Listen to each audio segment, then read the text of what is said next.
You don't have to add anything to your day to teach English to your children.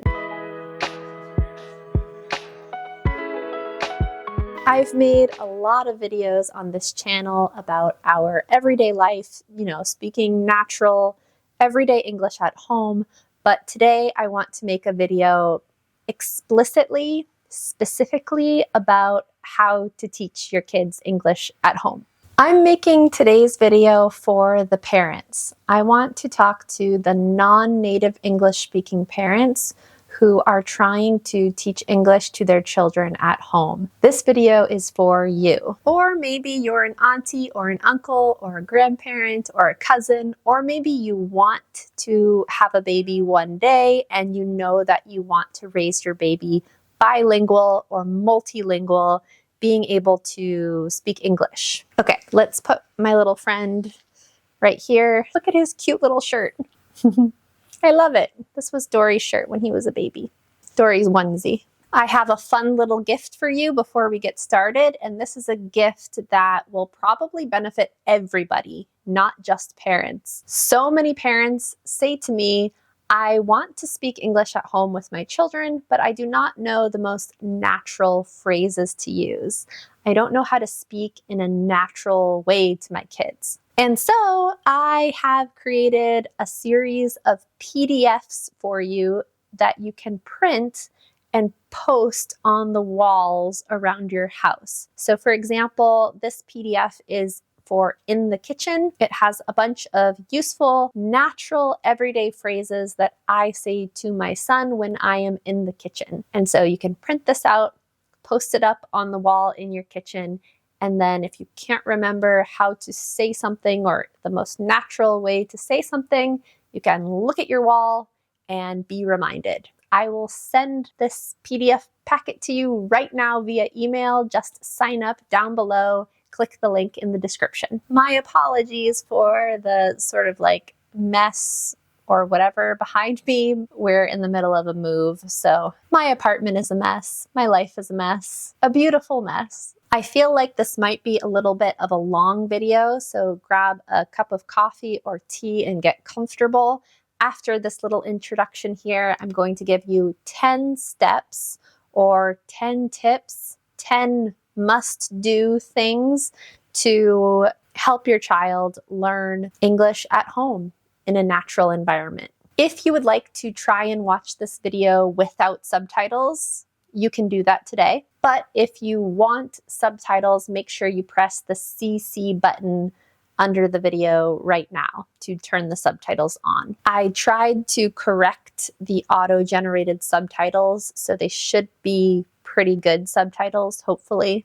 Let me know if there are any major problems with the subtitles in the comments down below, and I will try to fix them. Also, please let me know in the comments where you're from, what language you speak at home, and why you're trying to teach English to your children. If you are a non-native speaker of English, yes, you can absolutely teach your children how to speak English. You are actually probably the best person to be your child's English coach at home in the early years because your child knows you, your child trusts you. I know that if a stranger came into our house to try to teach my child Spanish, for example, when he was a baby, when he was 2 years old, it probably would have been a disaster because my son was very shy and he most likely would not have learned very well from a complete stranger. If you speak English at an intermediate level, I would say, or better, your children can benefit so much from your language abilities. If you are understanding this video right now, you are absolutely good enough to teach English to your children. And if anybody tells you differently, you can send them to me.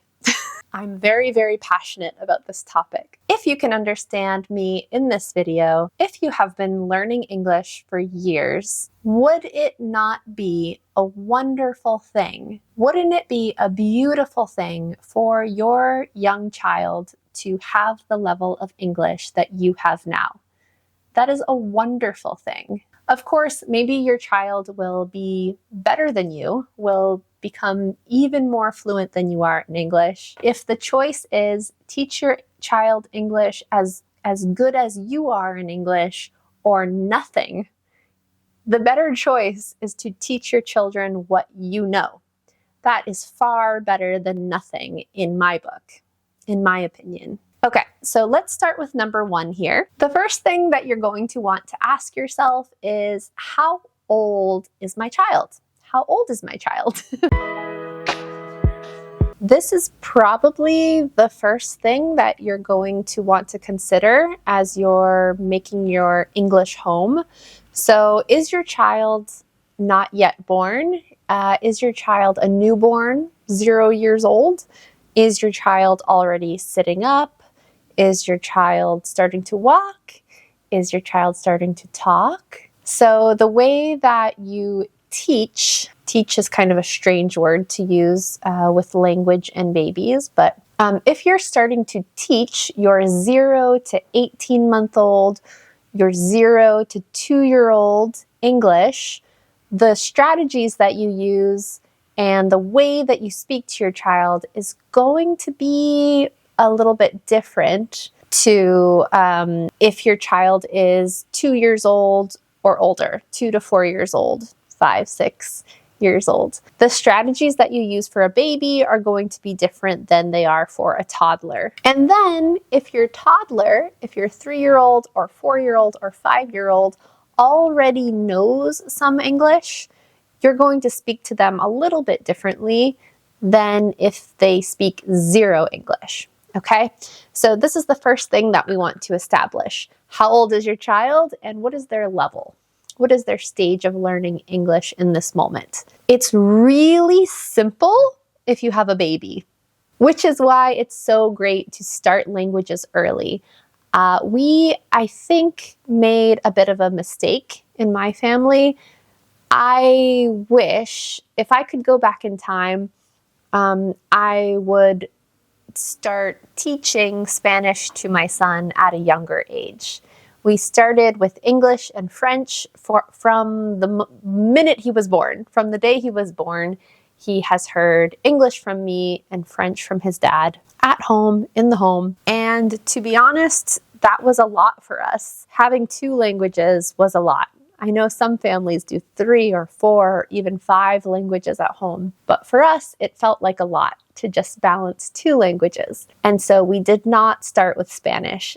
And now that my son is 4, or even when he was a little bit before that, we started with Spanish. It felt a little bit late, not too late, but I wish that we had started earlier because it's just a lot easier to get into the habit of speaking English or speaking another language to your child when they are a baby, before they can speak. Okay, so if you have a little baby at home, the simple answer to what to do is to surround them with English, to speak English to them as much as possible. So that means singing songs to them in English, playing songs to them in English, like on Spotify or whatever, on YouTube. Play them nursery rhymes, songs in English. Learn those songs and you sing English songs to them as well because they love your voice. Even if you can't sing at all, your baby loves your voice. So, oh, my coffee is dripping. Dripping all over my notes. Oh my gosh. Narrate what you're doing to your baby. You're feeding your baby, you're changing your baby's diaper, you're putting your baby down for a nap. Speak to your baby, narrate what you're doing. Your baby doesn't understand, but that's okay. You're mostly training yourself, getting yourself in the habit of speaking English to your baby. I don't know if I need to say this, but I'm going to say it anyway. I am talking to parents or caregivers who live in a non-English speaking country. If you live in an English-speaking country or region and you plan to live there forever, you don't need to speak English to your children at home because your children will learn English in school. in the community, you really should be more concerned with preserving your heritage language, your first language, okay? So right now I'm speaking to parents who live in a non-English speaking environment, just in case that wasn't clear. I'm gonna have coffee all over my teeth in this video. And then if you have a child who is already talking or saying a few words, maybe 18 months and older, who speaks no English at all, you're going to want to take things a lot more slowly because you don't want to scare your child or ruin the connection that you have with your child by just speaking to them in full English sentences. If I just started talking to my child only in Spanish, I couldn't really do that because my Spanish is not very good. But you know what I mean. If I just started speaking to him in full Spanish sentences and insisting on only Spanish, this would be a problem for my relationship with my son and for our connection. We just don't want to do this. We need to start slowly. So the first thing you can do is choose an easy part of your day where you're already spending time with your toddler. Maybe it's bath time, for example. And so you can decide for 20 minutes at bath time, we're going to learn some English words. And really, we are just starting with single words. So, for example, soap, soap. Wow, soap. And you can use your own language to fill in all the gaps, but just use one English word, soap. And then slowly, we can build onto that one word over time. We don't want to overwhelm children. When children are learning languages, they first learn sounds and then syllables, and then they start using one word at a time, and then 2-word phrases, 3-word phrases, and finally longer sentences and more complex correct sentences. It's true that toddlers also learn chunks of words together sometimes, like, what's that? What's that? But generally, when we're first starting out, we want to start with one word. Objects that they can see in the bathtub or wherever you are at bedtime. Classic things that we learn early, like colors and animals. Bedtime, reading books to them is a really good time to introduce vocabulary to your toddlers. So think about when in your day you can choose a time or a place and just start slowly, so you won't overwhelm your toddler. This is actually kind of a complex topic because it is so personalized for every family. And so I am offering a program to help people who are very, very serious about teaching their children English at home. And so if you want to learn more about that, you can click the link in the description down below. All right, number 2 is very important. And it's something that a lot of people don't think about when they start teaching their children another language. I want you to be really honest with yourself and ask yourself, are you willing to improve your own English along with your child? No matter what we say, it seems that our children will always do what we do more than what we say. Our children are always watching us. We are the examples, we are the models for them, and so we have to be willing to confront our own issues with English. Are you always trying to improve your English? Are you speaking about your own English skills in a positive and confident way? If you are talking negatively about yourself, my English is so bad, in front of your children could pick up on that and take on your own issues with English. And you don't want that. We don't want that, right? We want our children to feel confident in their English and to feel like it is their language to learn and to own one day. And so make sure that you are willing to try and get better at English along with your child, and that you are speaking kindly and positively about your own English learning journey and your own abilities. We want to teach our children empowering things like, I am still learning English. I'm getting better at English every day. Look at all that I can already do in English. I'm so excited to get better in English. I'm so excited to be learning English with you. I'm so happy that we get to connect with each other in English. Isn't it so cool that our family speaks English together? Isn't it amazing that we can speak 2 languages, or 3 languages, or 4 languages together? That's so amazing. We're so lucky. Not everybody can do this. Show your children that you feel proud of your language abilities, and they will feel proud of their language abilities too, and want to continue getting better. Number 3, label your home in English. Label your home for success. So we already talked about the PDFs that you can get down below to put natural sounding phrases in the different rooms of your house. But it's also a really good idea to label your furniture, to label everything. Table, couch, bookcase, cabinet.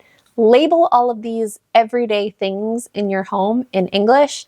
It will be kind of annoying because it takes some time to do this. And you might be thinking, I already know those things. I already know how to say curtains in English. But it also serves as a reminder for you, a visual reminder. When you see the word sofa, curtain, it kind of reminds you, oh, we should be speaking in English right now.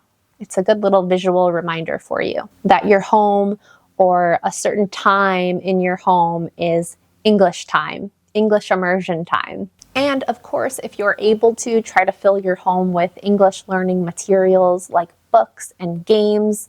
We go to the library all the time to pick up books in French and Spanish, and we just recently joined a program where we can get French books and games mailed to us. So look into any sort of getting hold of any sort of English materials for your home, because that will help so much as a visual reminder. You know, if an English book is laying there, you're more likely to study English than if you don't have it in your house. Okay, number 5 on my list. Connection has to come first. So what I mean by this is that your relationship with your child is always going to come first. If your child is ever upset about speaking English, let me start over. Okay, so sometimes I've had parents ask me like, how can I speak to my child? What can I say to my child when they are upset, when they are crying? How do I discipline them in English? And to this, I would say, please don't. If your child is really upset, if your child is having a hard moment, that is a time when you want to connect with your child. And most likely, you are going to connect best with your child in your first language, in the language that your child is most comfortable using. Maybe this will change as your child gets better in English, but when your child is just starting with English, you really want to use English just when your child is feeling safe and comfortable and happy. We don't really want to be using English to correct bad behaviors, or if your child is crying a lot or really upset, we don't really want to use English in these moments. When you're trying to teach your child English, make sure that your relationship with your child is number 1. Your relationship is safe and comfortable, and then the English lessons can follow that, can come after that. I hope that makes sense. I'm not sure if I explained that very well. Are you okay, buddy? Yeah. Part of this thing that we're talking about right now too is to make sure that you're teaching English to your child for the right reasons, So there is this sort of like parenting pride reason for teaching our children multiple languages, where it just feels impressive for your child to be able to speak multiple languages. I understand that completely, but at the core, the real reason why we're teaching our children to be able to speak another language is why. It should not be, the core reason should not be to impress other people, right?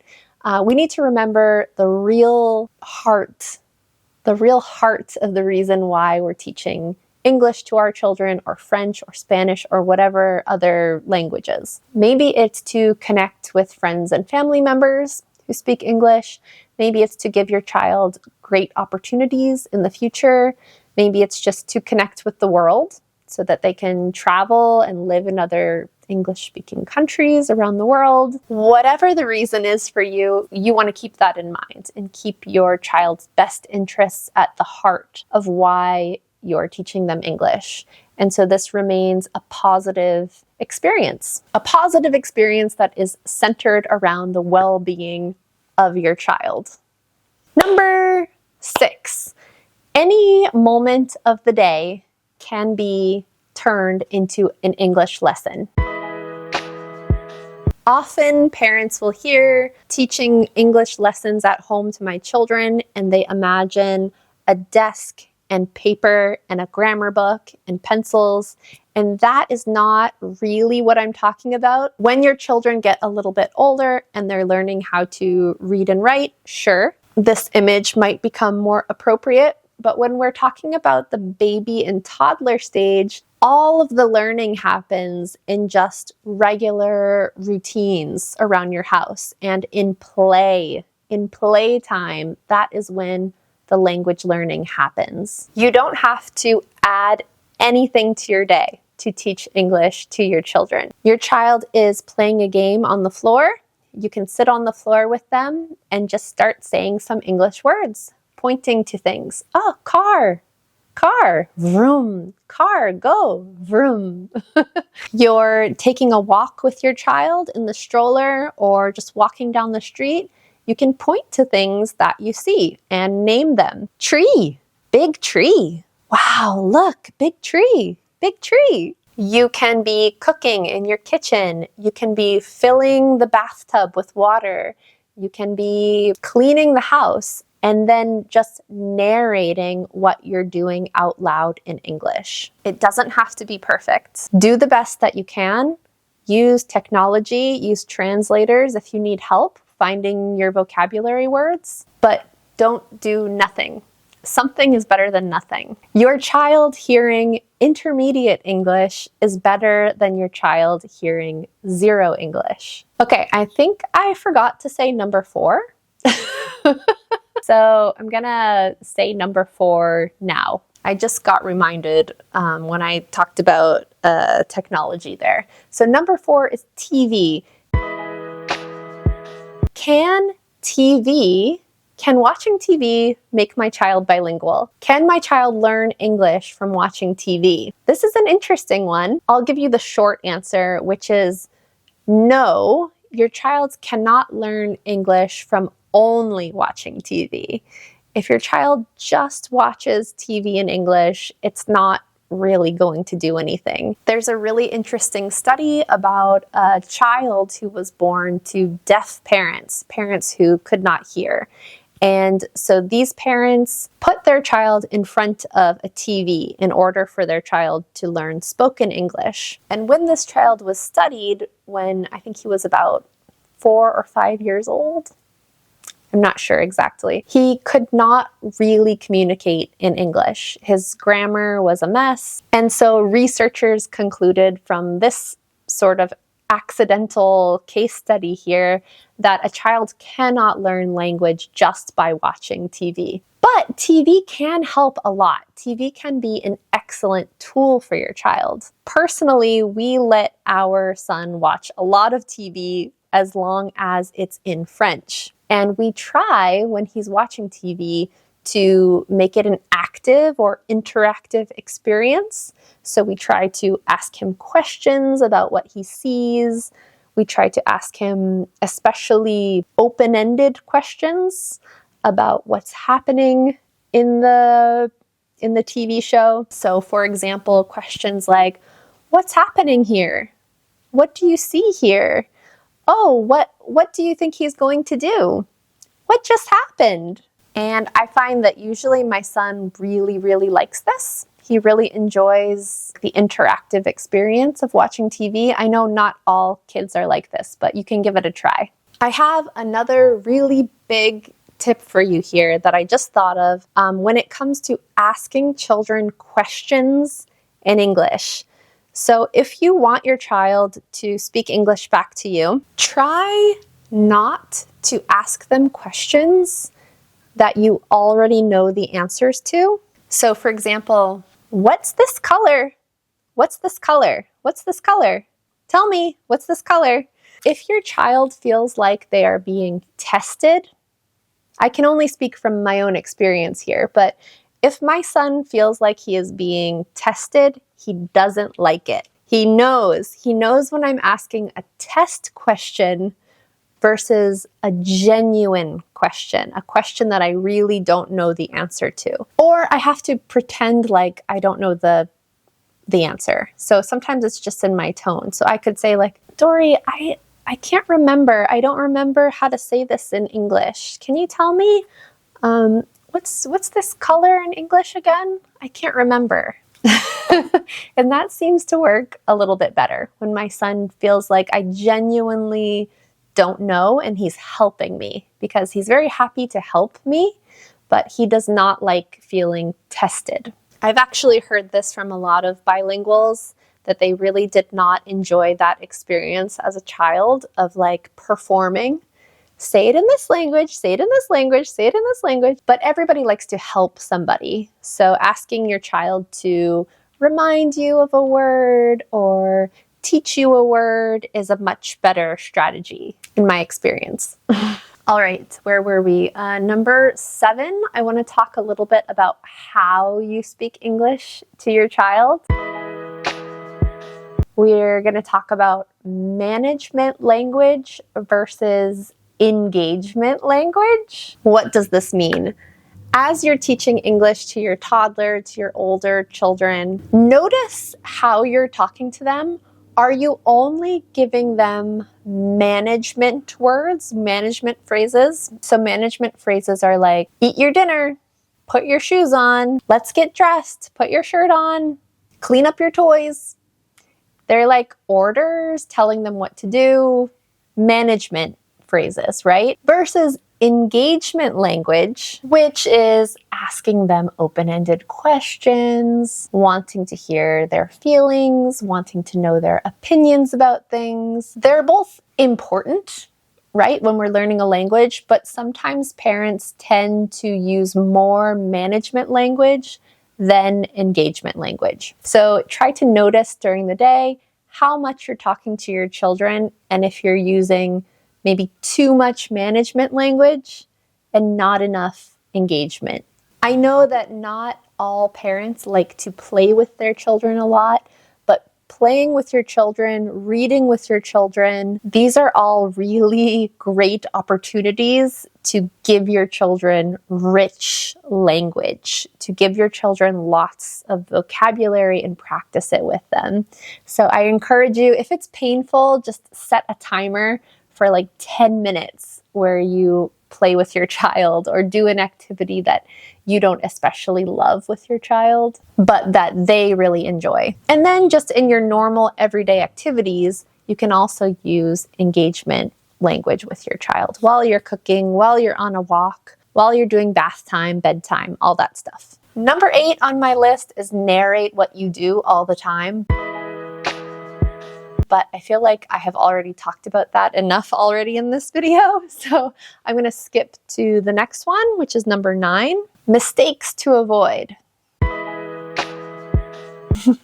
These might be obvious to some people, so I apologize, but for others, maybe not so much. So number 1, mistakes to avoid, laughing at your child's mistakes.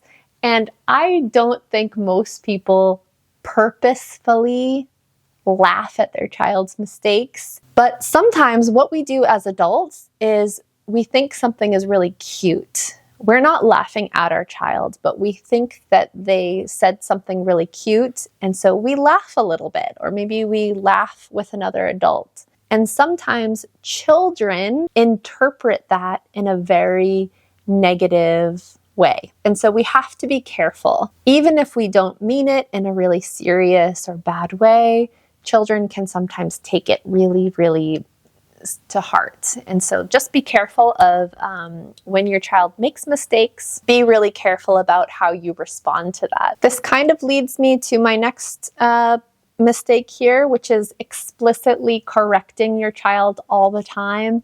When someone is learning their first language, we don't really correct their grammar. With my son, he makes mistakes hundreds of times a day, especially when he was a little bit younger. He made mistakes in English all day long, every minute. Every sentence that came out of his mouth had a mistake in it. But I did not correct his mistakes. Instead, say the sentence back to your child or say the phrase back to your child correctly. That's what I usually did with my son. We don't want to stop the flow of conversation by constantly correcting our children because, one, this is annoying for them, and two, it can be very bad for their confidence. Another common mistake is making our children feel bad or shaming them when they don't want to speak English with us or they don't want to speak the target language with us. We cannot make our children speak. We cannot force our children to speak. I mean, maybe you could, but you're going to forever leave a negative experience in your child's memory of this language, and we don't want to do that. So the only thing that we really can do is to create a safe and fun and positive environment in English, in the target language, that our child wants to be part of. So think about how you can do that. How can you create games that your child is interested in, or activities, or situations where it's in English and your child wants to be a part of that and wants to connect with you, and therefore they're going to use English. It might not be immediate. Sometimes we have to do this again and again and keep trying and be patient before our child is comfortable enough to join us in these activities. Don't give up. Believe in yourself and believe in your child. And then number 10, the last one here, is the importance of flexibility, the importance of being flexible. What is working right now for your child learning English is probably not going to work in 1 month or in 6 months or in 1 year. We have to continuously change our strategies and change the way that we are speaking to our children as we're teaching them a language. What works for one family or for one child might not work for your child. So you have to be open to experimenting, to trying different things, and to adapting, to changing when those things are not working. It's frustrating. It can be very frustrating. It's not easy. It takes time and patience. And we're going to make mistakes. We all make mistakes. That's parenting. That's life. But the important thing is that we don't give up, that we try again, we make changes when necessary, and we try again. And we ask for help if we need it. Like I've said before, I believe really strongly in this. I think it is one of the greatest gifts that you can give to your child. And I really hope that you won't give up on teaching English to your child at home. To see my family using English in real life, natural English at home, I highly suggest that you watch this video next. And I will see you soon. Don't forget to leave me a comment down below and let me know where you're from and what languages you are speaking to your children at home. Bye bye!